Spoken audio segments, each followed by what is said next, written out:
Hi everyone, and welcome to Line of Fire. The UT Dallas Visual Art Barn may be closed down due to not only funding issues, but also safety concerns. Today, we're going to discuss why the university wants to close this building, as well as why students have been hanging their sweaters around the building and on the lamppost nearby, on today's episode of Line of Fire. I'm Stanley Joseph, and I'll be your host for today's episode. Panelists, I'd like to thank you for joining us today and discussing this important issue here in the Art Barn. This sadly may be one of the last times we'll all be together like this in this building. I'd like to take a moment to have each of you introduce yourselves. I'm Nancy Fairbank, and I'm the Vice President of Student Government. I'm Lauren Featherstone, and I'm the former Editor-in-Chief of the Mercury. I'm Jennifer Burris, and I am an artist and getting my bachelor's in arts and performance. I'm Cynthia Sadoff, and I have a BS in MIS. I graduated in 2002 from UTD, and I'm working on an MFA currently. Despite the new $60 million Arts and Technology building, students are still using the Art Barn on campus. Why? Well, there's no real studio space for us to really get messy and experiment with the mediums that we, work with. Anything from animal fibers and wool to paint and photography. Aside from that, the O'Donnell building really lacks a sufficient gallery space. If the university spent so much money to build this brand new Arts and Technology building, why didn't they plan to include some of the features they had in the Art Barn? I think that hasn't really been a concern. I know Dean Kratz has assured time and time again that these classes will happen in the fall and they will find a space for them. It's a different type of building, and I think some of it's still in progress. For what they see things that will be used as gallery space that may not be quite yet. It kind of had a soft opening. It's still growing and still finding uses in there. Are there any plans to build these spaces in the O'Donnell building? Not that I know of. It might not even be in the O'Donnell building. There is a possibility of them finding temporary spaces elsewhere. I know some students have been very vocal in their support for the Art Barn. And has student government received any complaints or concerns about it? So I think that student government hasn't really heard much from students. Just the reason being was that it was very close to summer that this occurred, and a lot of students left. But we have had some students that we actually went and tried to talk to in outreach, and as with many of us, they're upset about this development. I will say, though, that I was able to talk to the administration, and we found that they're not planning on actually tearing the Art Barn down. They're going to keep it up until they decide future plans, but right now they can't have students in the Art Barn simply because it's unsafe, and that's really why they're moving students out of the building, is for health and safety reasons. The mezzanine doesn't have a fire escape. There was a steel beam at one point that fell down that really could have injured or even killed a student. And so, because of those safety issues, it's just an unusable space as of right now. Has the Art Barn been receiving yearly safety checks? They have had safety inspections regularly, as they have to do with all buildings. But now that they're getting to know some of these safety issues due to those very inspections, they have decided that they need to remove students from the space. How much would it cost to repair these safety issues?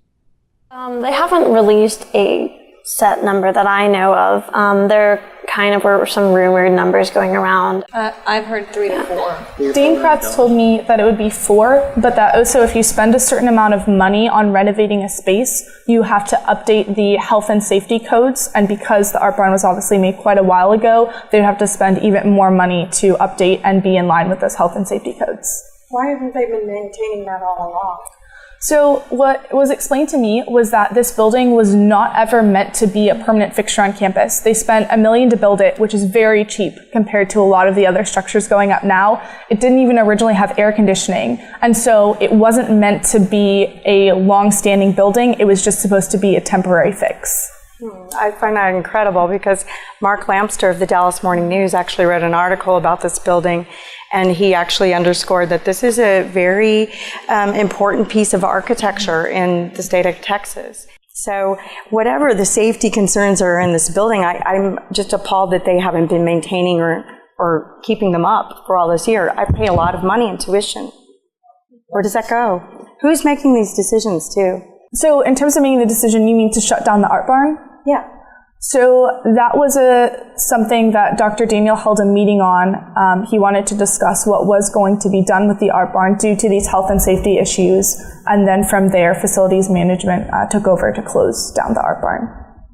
And were alumni or students ever invited to any of these meetings? I don't think they were invited to the meeting on health and safety, but at the same time, I understand why. So if it was shutting down the art barn for other purposes, I think that it would have been very appropriate to have student involvement, as it always is, but I don't think that students can necessarily contribute on the health and safety factors.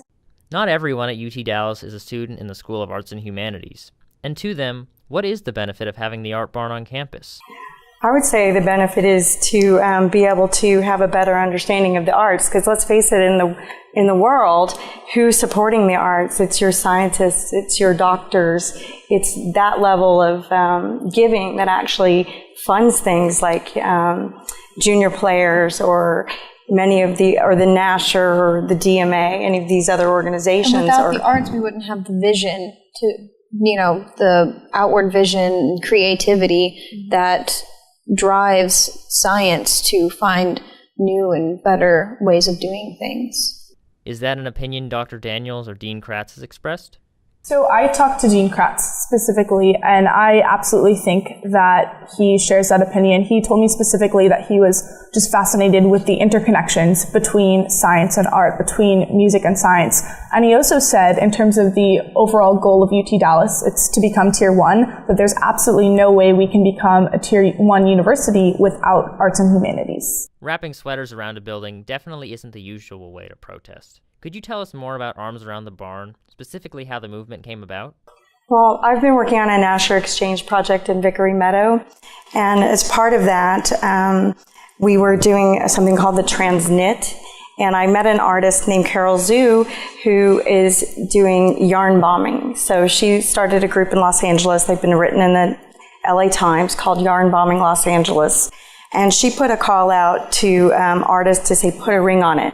So basically crochet or knit a ring around anything. It could be a concept or an idea that you absolutely love. And so this seemed like a natural thing.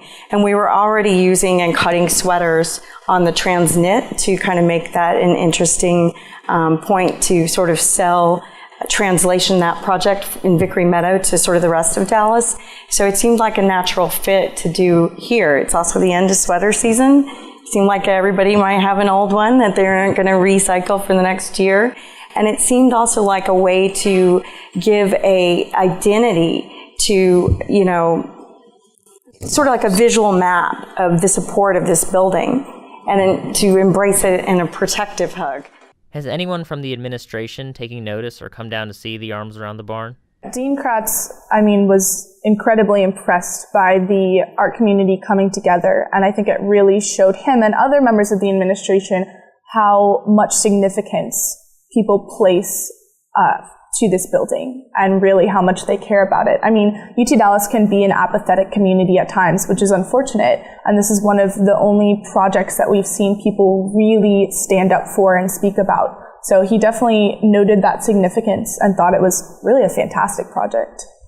And I'd like to note that the art barn isn't only significant for the artists in our community and in our school. It's also significant. We have musicians that come in here and play. Sometimes they just come in, set up, and jam. There's a wide variety of opinions about the art barn, but in your opinion, would UT Dallas lose anything if the art barn was closed to student use? I think because we are such a young school, it's important to hold on to our identity and, our historical roots and what's been our foundation.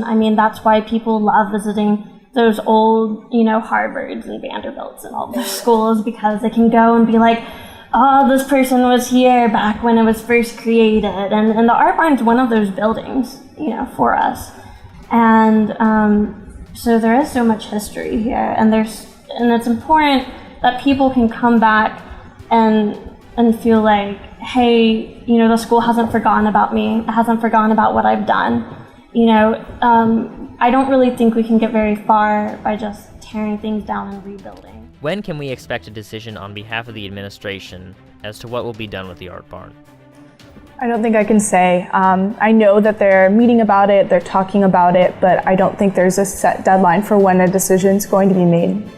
And I think is a permanent fixture or temporary. They have many differing opinions on it.